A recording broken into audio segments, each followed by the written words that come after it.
His mother was still talking, but Tetros felt that slimy feeling in his throat again.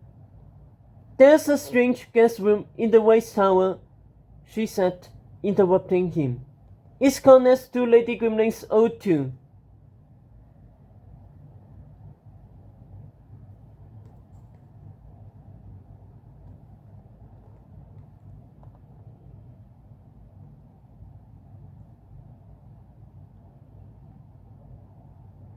"I'm aware," said Guinevere, anticipating him. "Your father had it built right after you were born to house a blind seer who painted your coronation portrait and wanted privacy during the week he was painting it. It's adjoined to Lady Grimling's in case the seer needed her assistance." His mother paused. "Even so, there was something about the room I never liked. When the seer left, I made your father give me the only key to it. It's why you have the key on your wing instead of Lady Grimling. All of this means that your father never could have used that room while we were married, Tedros. So whatever theories you have conjured in your head, you can let go."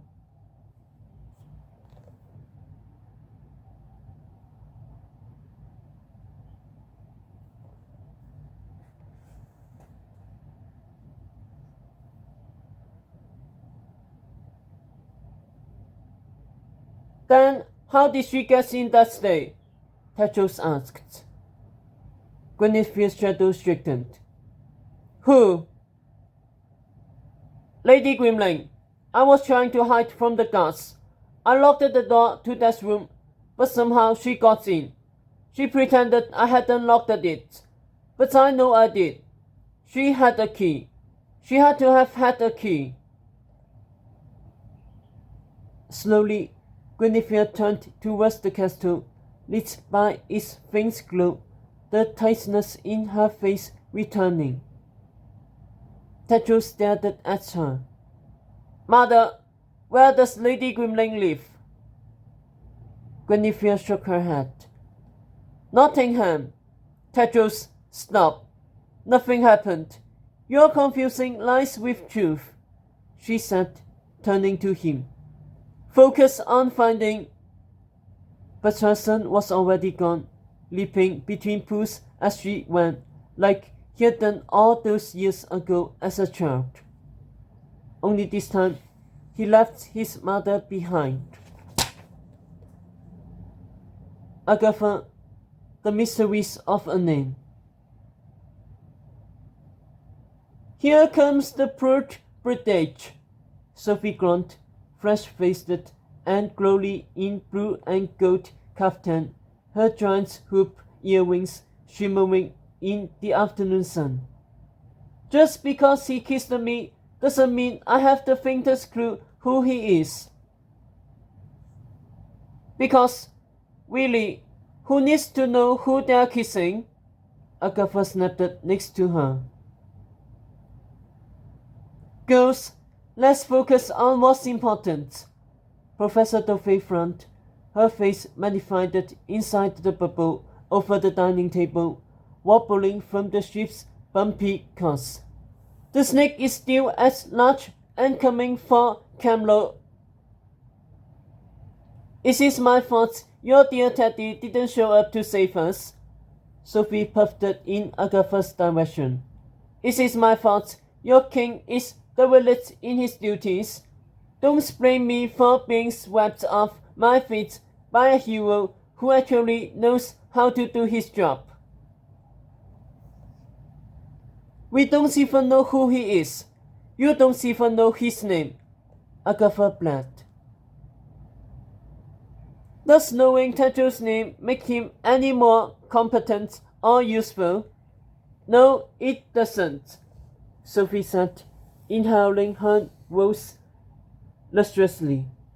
"Say what you want about your lion, but this lion adores me, shows up on time, and smells like a wet-blooded man." "Right, because your nose from man is so reliable," Agatha barked. Keep your voices down, Professor Duffy said. The last thing we need is word getting out that while the woods is crumbling and the villain is on the loose, a dean of our school is kissing nameless boys. Less a brute brigade and more a brute police, Sophie murmured.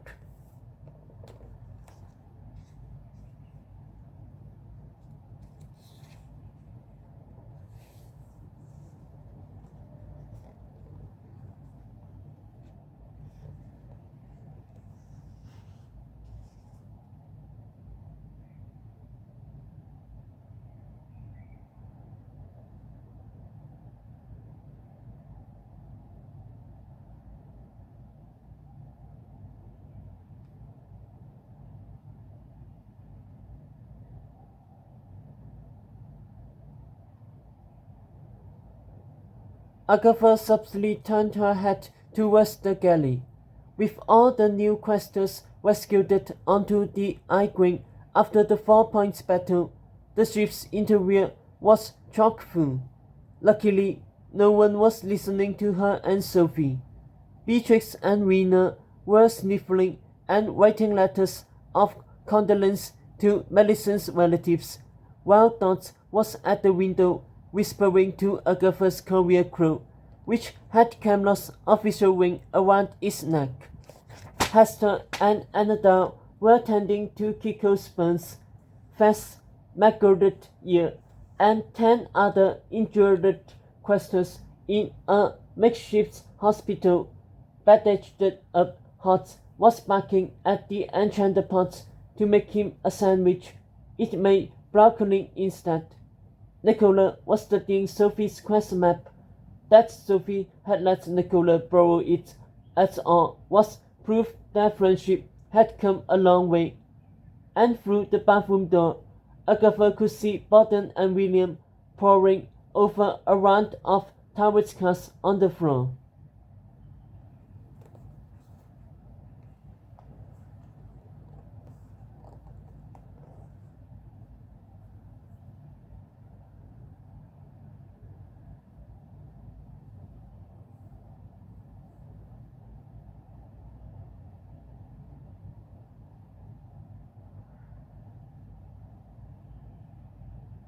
Agatha's right. It matters who this boy is, said Professor Duffy. Not just because we need him on our side, but also because we need to know what he wants. I told you, he wants me, said Sophie, still fussing with her rules. A boy doing good deeds to impress an evil dean, Duffy said. Good boys love bad girls. Everyone my age knows that, Sophie beat back.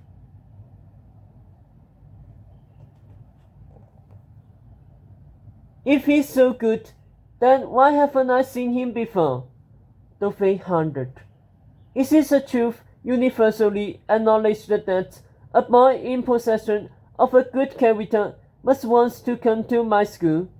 Yet, despite the fact I review thousands of applications for prospective efforts each year, I've never seen this